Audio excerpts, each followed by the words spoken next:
Daily Bible reading, Genesis chapter 44, verses 1 through 17.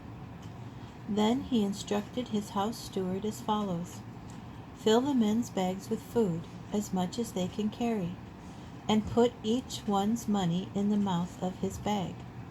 Put my silver goblet in the mouth of the bag of the youngest one, together with his money for the rations. And he did as Joseph told him. With the first light of morning, the men were sent off with their pack animals. They had just left the city and had not gone far, when Joseph said to his steward, Up, go after the men, and when you overtake them, say to them, Why did you repay good with evil? It is the very one from which my master drinks, and which he uses for divination. It was a wicked thing for you to do.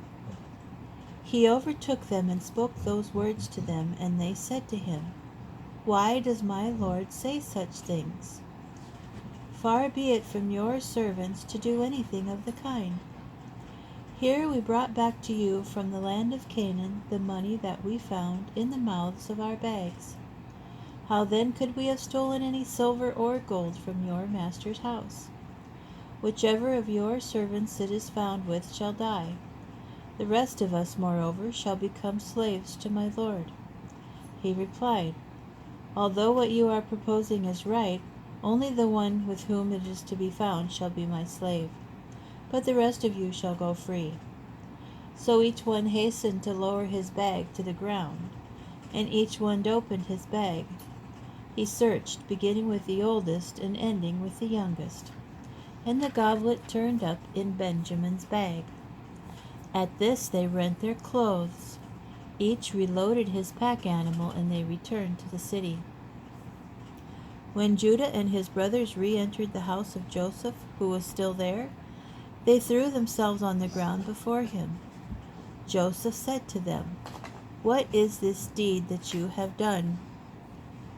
Do you not know that a man like me practices divination? Judah replied, What can we say to my Lord? How can we plead? How can we prove our innocence? God has uncovered the crime of your servants. Here we are then, slaves of my Lord, the rest of us as much as he in whose possession the goblet was found. But he replied, Far be it from me to act thus. Only he in whose possession the goblet was found shall be my slave. The rest of you go back to peace with your father.